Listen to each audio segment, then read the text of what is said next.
வணக்கம் friends, welcome to தக்ஷதாSamayal. இன்றைக்கி வீடியோவில் நம்ம என்ன ரெசிபி பார்க்க போகிறோம்? நாங்கள் பலாப்பழ பாயாசம். வாங்க அது எப்படி செய்கிறதுன்னு வீடியோக்குள்ளே போய் பார்க்கலாம். பலாப்பழ பாயாசம் செய்கிறதுக்கு முதல்ல முக்கியமான பொருள் என்னென்னு பார்த்துக்கலாங்க. 1 கப் பலாப்பழம் நல்லா பொடியை நறுக்கி வச்சுருக்கேங்க. 3/4 கப் பொடிச்ச வெல்லம், தேங்காயிலேருந்து அரைச்சி எடுத்த முதல் பால் 3/4 கப்பு, 1 கப் தேங்காய் பால் 2வது டைம் எடுத்த 2ஆம் பாலுங்க.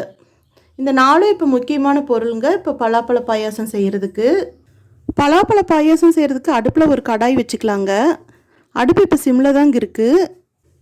நம்ம பொடியாக நறுக்கி வச்சுருக்கிற இந்த 1 கப் பலாப்பழத்தை உள்ளே போட்டுடலாங்க. 2 நிமிஷம் நல்லா வதக்கிக்கலாம். பாருங்கள், சிம்மில் வச்சு பலாப்பழம் நம்ம 2 நிமிஷம் நல்லா வதக்கிட்டோம். கொஞ்சம் சாஃப்ட் ஆயிடுச்சு. நம்ம எந்த கப்பில் பலாப்பழம் எடுத்தோமோ அதே கப்பில் சம அளவு தண்ணி எடுத்துக்கலாங்க. இந்த தண்ணியில் நம்ம பலாப்பழத்தை பாயில் பண்ணிக்கலாங்க. இப்போ அடுப்பை நம்ம மீடியம் ஃப்ளேமுக்கு மாற்றிக்கலாம். 10 நிமிஷம் வேகட்டுங்க. நம்ம மூடி போட்டுக்கலாம். பாருங்கள், பலாப்பழம் பாயில் ஆனது போதும். இப்போ நம்ம இதை செப்பரேட்டாக வச்சிடலாங்க, ஆறட்டும். அதுக்கப்புறம் நம்ம மசிச்சுக்கலாம்.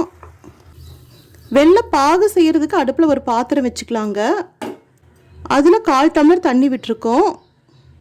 அதில் நம்ம இந்த பொடிச்ச 3/4 கப் வெள்ளத்தை உள்ளே கலந்துடலாங்க. நல்லா கரையிட்டும். அடுப்பு ஹை ஃப்ளேமில் வச்சுக்கலாங்க. பாருங்கள், வெள்ளைப்பாகு நல்லா முழுசாக கரைஞ்சிருச்சு. இப்போ நம்ம அடுப்பு ஆஃப் பண்ணிடலாங்க. இப்போ நம்ம அடுப்பு ஆன் பண்ணி இந்த பலாப்பழம் இருக்கிற அந்த கடாயை வச்சுக்கலாங்க. நல்லா கரண்டி வச்சு மசிச்சு விட்டுக்கலாங்க. பலாப்பழ பாயாசம் பொறுத்த வரைக்கும் 2 ஆப்ஷன் இருக்குது. ஒன்று, இந்த வெந்த பலாப்பழம் ஆறுனதுக்கப்புறம் மிக்சியில் அரைச்சி பேஸ்ட் ஆக்கிக்கிறதுங்க. 2வது இப்படி மசிச்சுக்கிறது. எனக்கு இந்த மசிச்சு விட்டுக்கிற டேஸ்ட் தான் பிடிச்சதுங்க. அப்போ தான் சாப்பிடும்போது இடையில இந்த பலாப்பழம்லாம் வரும். பாருங்கள், நல்லா மசிச்சு விட்டுட்டோம். இப்போ நம்ம அதில் கரைச்சி வச்சுருக்கிற இந்த வெள்ளைப்பாக கலந்துக்கலாங்க. அடுப்பு மீடியம் ஃப்ளேமுக்கு மாற்றி நல்லா ஒரு முறை கலந்துக்கலாங்க. பாருங்கள், 2 நிமிஷம் நல்லா கொதிச்சிருச்சு. இப்போ நம்ம மிக்சியில் அரைச்சி வச்சுருக்கிற 2ஆம் தேங்காய் பாலை உள்ளே சேர்த்துக்கலாங்க.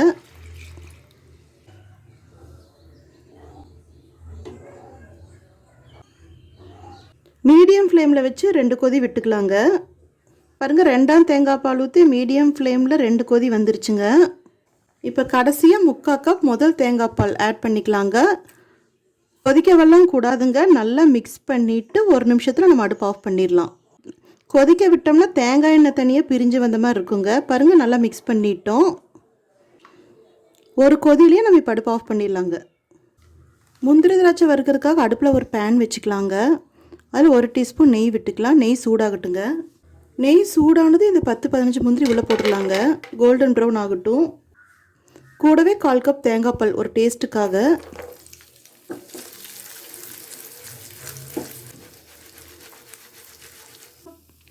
அடுப்பு சிம்மில் தாங்க இருக்குது. தேங்காய் பாலும் முந்திரியும் பாதி ரோஸ்ட் ஆனதுக்கப்புறம் நம்ம இந்த 5-6 திராட்சை உள்ளே போட்டுடலாங்க. நம்ம முதலே திராட்சையை போட்டோம்னா சீக்கிரம் புஷ்ஷுன்னு வந்துடுங்க.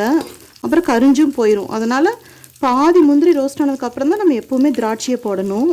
பாருங்க, போட்டதுமே எப்படி நல்லா புட்டுன்னு வந்திருக்கு. இந்த ஸ்டேஜில் நம்ம இப்போ அடுப்பு ஆஃப் பண்ணிடலாங்க. நம்ம நெய்யில் வறுத்து வச்சுருக்கிற இந்த முந்திரி திராட்சை தேங்காய் பால்ல இந்த நம்ம பாயாசத்தில் கொட்டிடலாங்க. ஃபைனலாக 3 ஏலக்காய் பொடிச்சு வச்சுருக்கோங்க. அதையும் உள்ளே போட்டுடலாம். நல்லா மிக்ஸ் பண்ணிக்கலாங்க. பாருங்கள், சூப்பராக கேரளா ஸ்டைல் சக்க பாயாசம் ரெடி ஆயிடுச்சுங்க. நம்ம சேனல் பிடிச்சிருந்தால் லைக் பண்ணுங்கள், கமெண்ட் பண்ணுங்கள், ஷேர் பண்ணுங்கள், சப்ஸ்கிரைப் பண்ணுங்கள். அப்படியே பக்கத்தில் இருக்கிற பெல் ஐக்கானையும் மறக்காமல் கிளிக் பண்ணுங்கள். தேங்க்யூ.